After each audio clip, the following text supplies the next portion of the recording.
Hi, and welcome to the Writer's Desk. My name is Lisa Soland, and for some of you that don't know, I work as Senior Editor at Climbing Angel Publishing.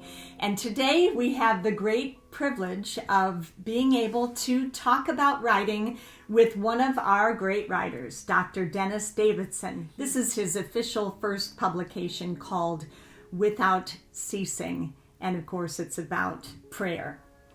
So welcome, Dennis, to the Writer's Desk, and thank you so much for being here and being willing to share your process with our invited audience. Thank you for the invitation, Lisa. and I appreciate getting a chance to get to talk about this. It helps me relive some of the process and the experience and understand how it happened for me better, which is positive also, since I hope to continue being able to write some more things.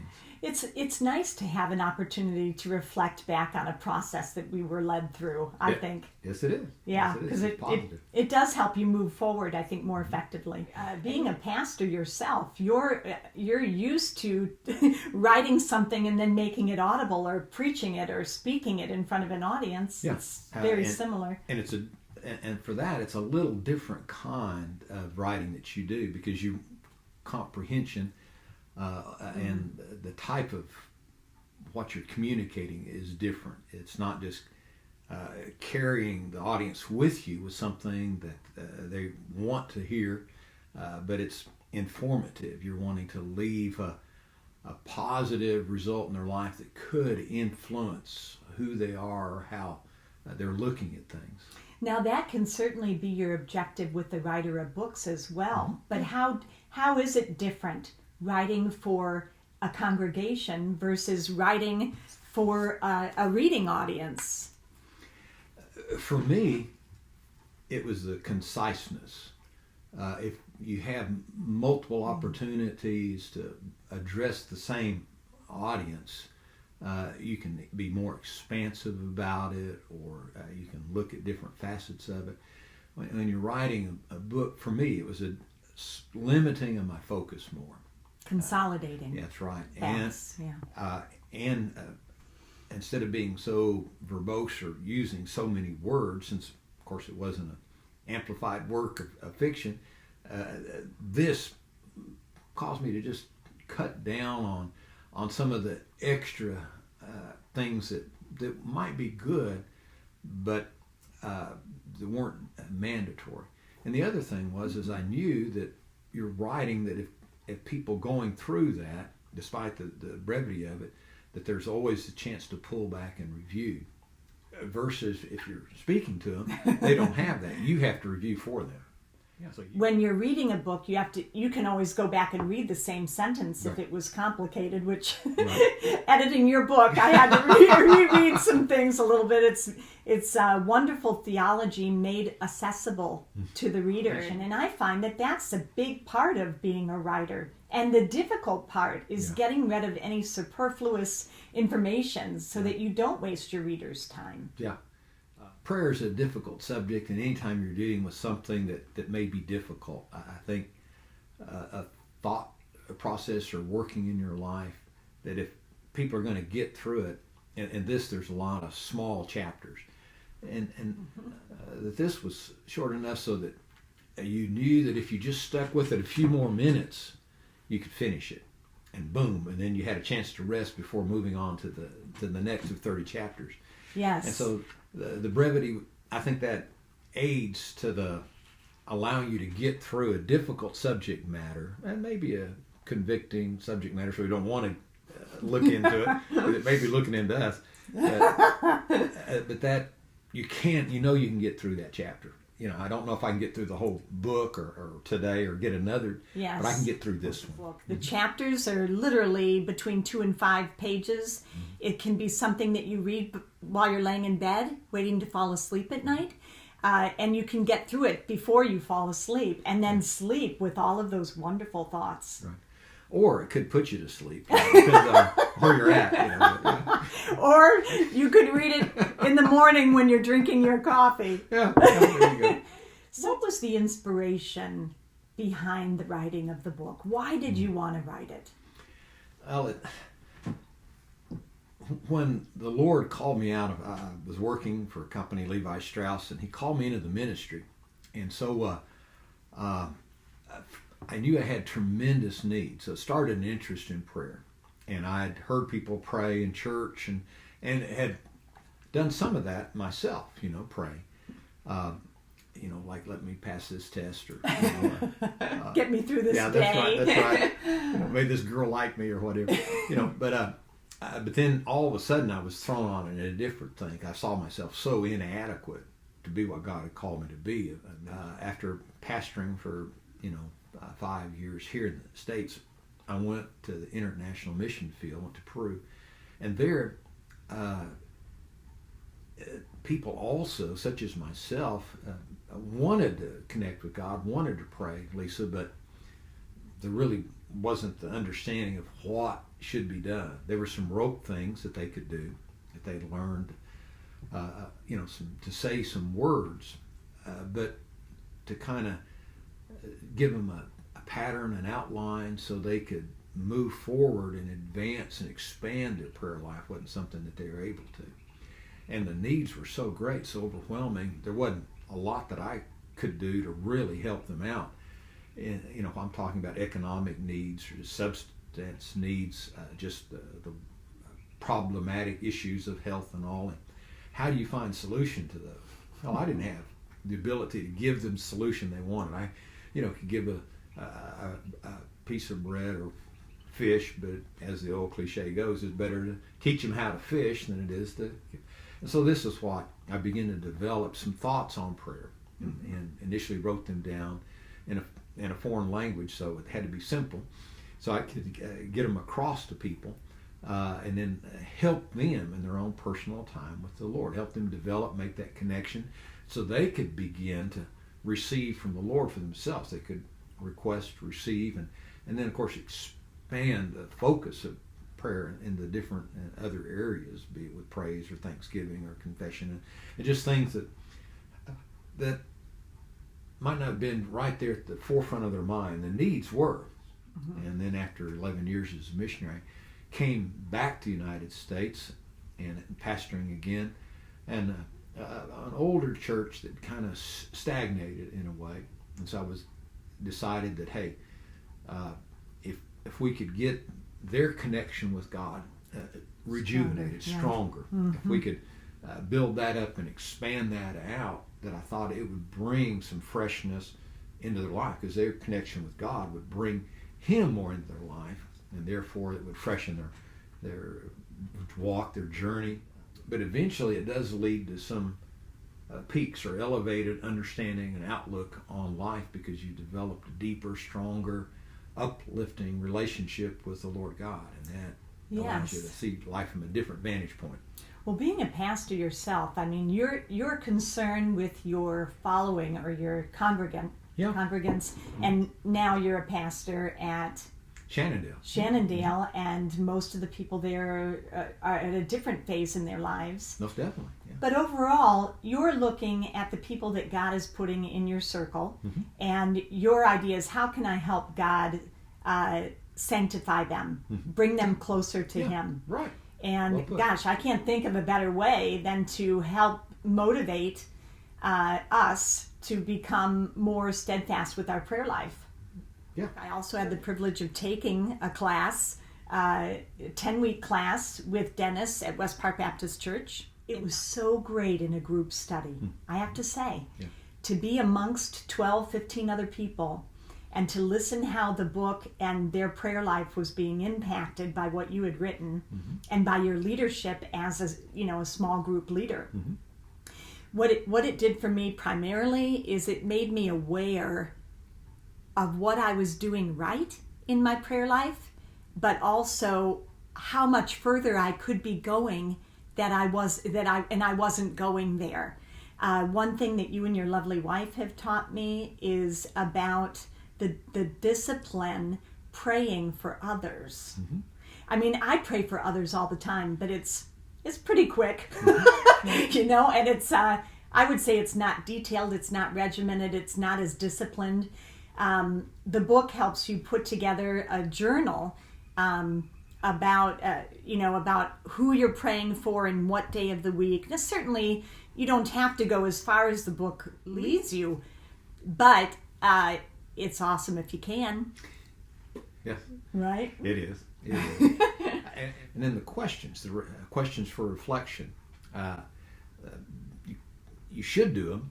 Sometimes you drop it, but in a book class, you go back over them. And so you can underline, enhance, draw out, and expand what's been written simply by focusing on the questions that close each chapter. Inevitably, it's going to draw you closer to the people that you're working through the book with.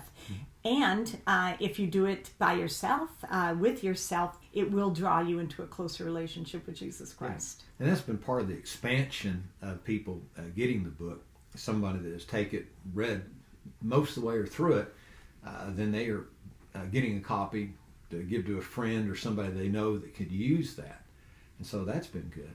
As a matter of fact, I get to go to a church in Louisiana and teach over the weekend the book simply because one of the members, the deacon there, got hold of it and decided he liked it and asked if I would come there. So many people, I don't know about all people because, they probably wouldn't tell the author that wrote it that they didn't like it. But people that do like it are willing to. People do that to me. Is that right? Well, slowly kind of getting out to more people's lives, which is the reason you write it. You're right. That's part of your motivation. Yeah, it is. To spread the good word and to help people grow in their communication with God. Sure, yeah. So,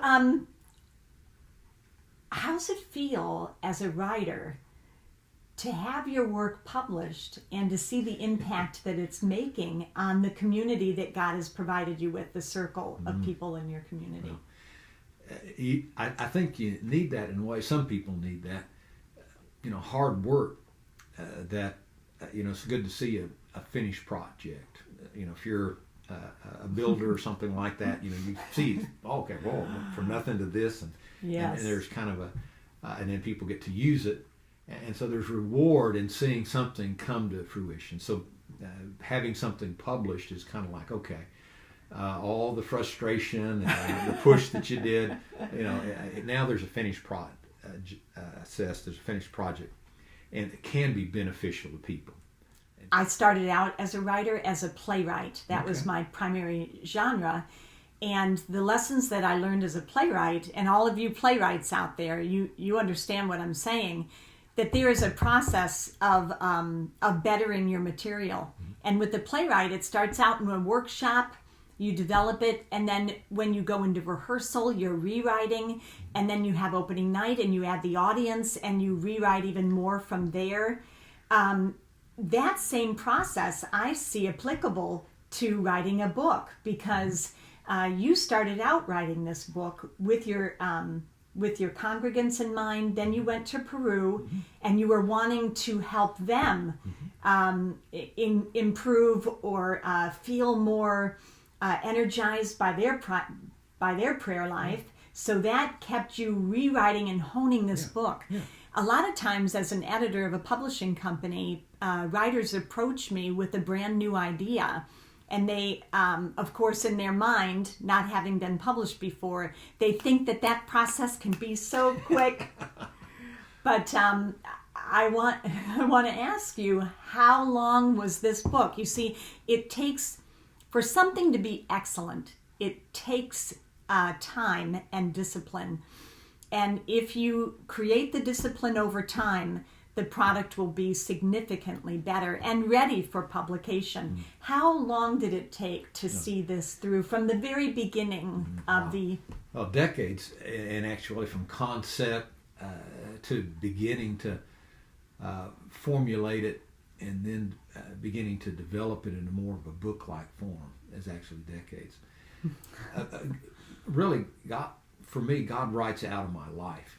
So part of it is not simply the formation of me putting things down on paper, or ability to put things down on paper, or the discipline to put things down on paper.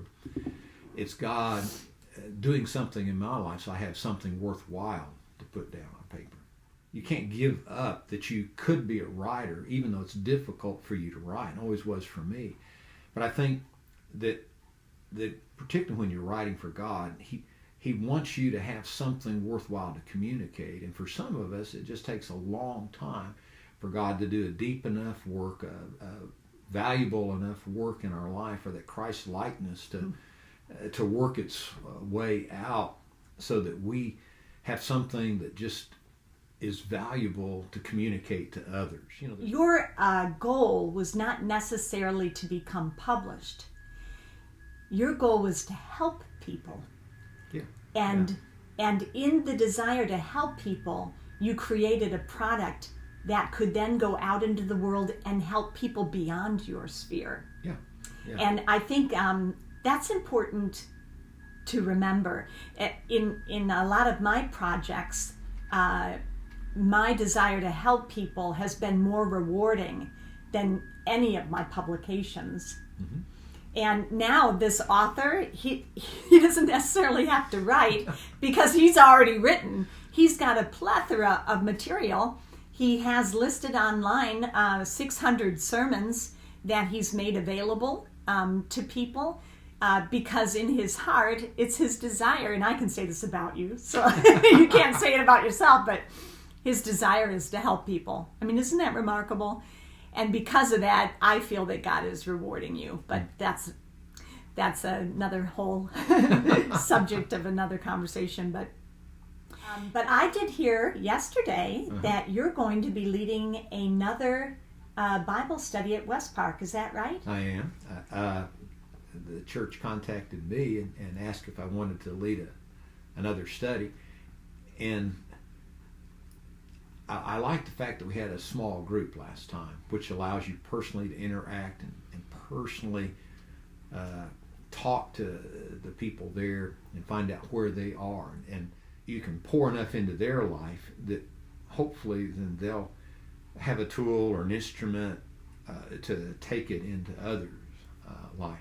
I was at a small group meeting, and one of the members of that group said that they had a home study and they wanted to teach this book in their home study.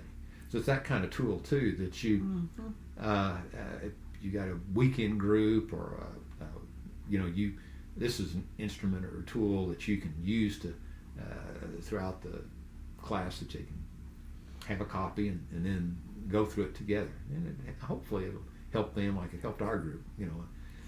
Oh yeah, it was a great experience, and when you're sharing and you're in a safe environment where you're able to be vulnerable about something so intimate as your prayer life, with God, when you talk about that and you're praying for the others in the group, it just really bonds you. I mean, those people in that group that I participated in, I feel like they are literally my siblings, and I just fell in love with them, really. Yeah.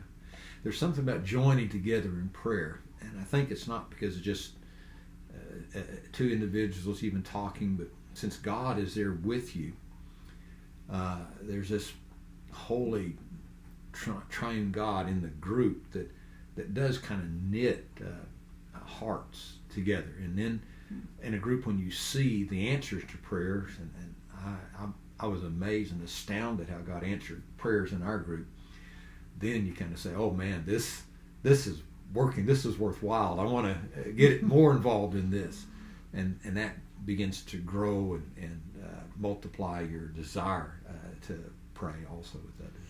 Well, how can people, if there's people out there that live in the area in eastern Tennessee, how can they sign up for the workshop that I understand is going to be starting in January? Yep.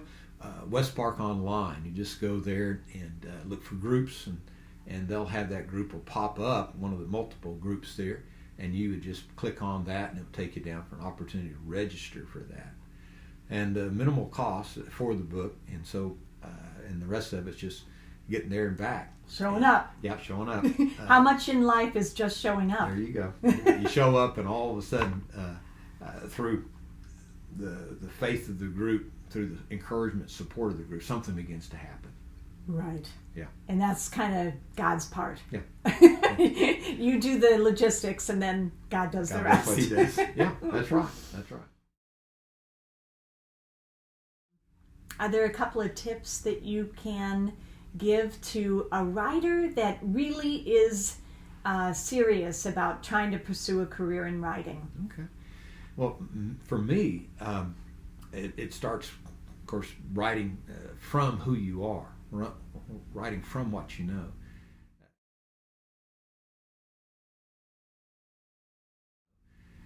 So just with this book, you're getting together with God each and every day. You're opening your life up to God. You're reading from His Word.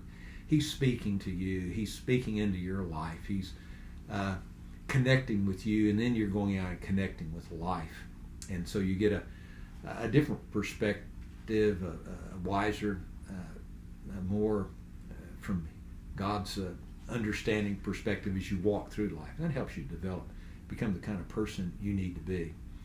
And then I think having a specific time and place to write. You sit down and you write.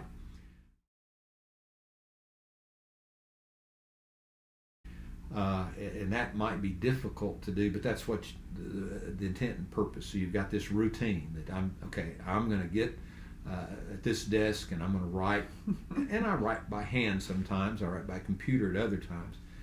That I'm going to do it. This time is set aside routinely, whether it's daily or it's that once a week time, but this is the time that you have, and you try to protect that, and then you move forward in that time. Because it can be work. Sometimes it'll flow, and there'll be paragraphs or whatever. Sometimes it won't. It's like I discipline myself, and I try to get an outline going. I want to know where I'm at and where I'm started. I want that's to great. make progress. I want to move forward. I want to keep it flowing.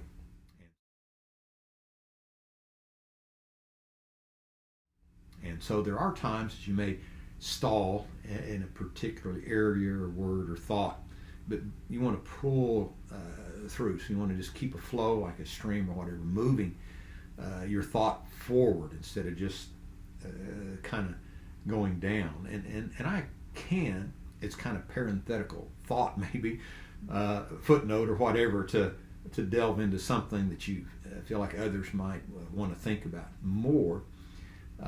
But you just keep a flow going. And then with that outline, I can pull it back in, and I have where I'm going, be it a chapter or be it a complete thought or theme. And then I'll break it down. I could break it down paragraph by paragraph or just subheadings within that. And that way I kind of have that there where I'm headed, and then as I begin to fill it in, I know what I'm supposed to tie into.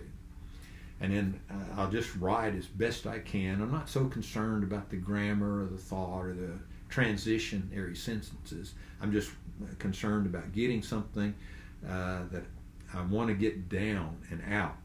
And then, as you mentioned earlier, there is a review, there's working on, there's cleaning up. And oftentimes there'll be gap spots or whatever, and that's okay. You can just dotted lines or scratch or whatever and leave that spot that you know doesn't connect with the next one.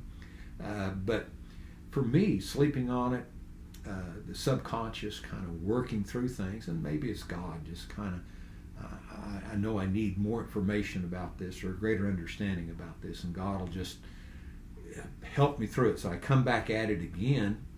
I make another run at the spot or the whole theme of it all, and it seems to pull together again better.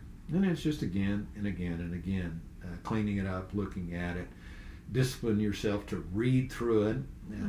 Maybe when you don't feel like it, don't want to, you just do. And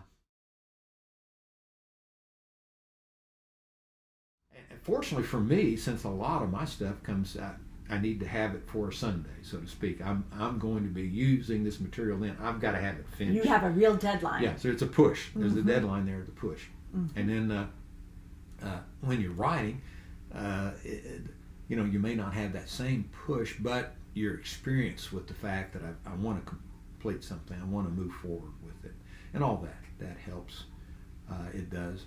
And then once you feel like you've got something that is adequate for others, that you say, I think people would enjoy this would be beneficial to people, that I've got a finished product here is good, then you need, of course, to find somebody, be it Lisa or whoever, that's willing to read through it and hopefully think the same way you do, affirm or very possibly reject what you feel like you put out there for folks. I love writing. I love the creative process of writing. Difficult things for me is promotion, perfecting it, editing. Those are more disciplined things, but the very act of writing is something I love to do.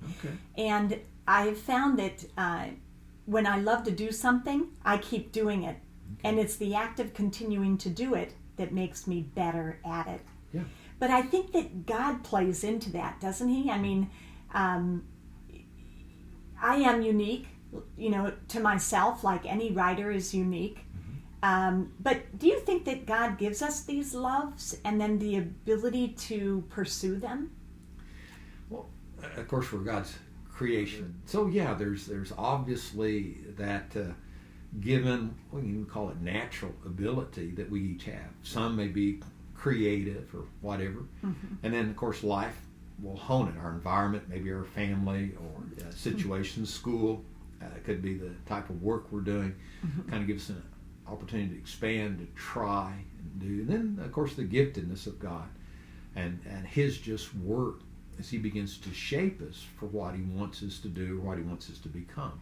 We see His hand being involved in it, moving this way, protecting from this direction or whatever. Right. So yeah, and you're blessed with a wonderful creativity, which is far too rare probably. We all kind of, I'm not that creative, and that's, and I think that's why I don't deal with things that are just created. It's things that are maybe more biblically oriented, so I don't have to pull from another source. I get to pull from that source. Yes, I don't have that creativity that can take nothing and make something. I need to have something and it move forward with that something. We don't want a pastor making up stuff, right? We don't want you making up things. We want you to draw from the facts of the Bible. What do they call that? Expounding? Yeah. Is that the word? Exposition. Exposition. Exactly right, yeah. okay. I create and make up things. Okay. But we don't want the pastor to do that. We want to know the facts when it comes to God. Well, let me read here. This is a quote that we've got on the back of the book. Dennis has given us a simple but rich gift for improving our practice of the spiritual discipline of prayer.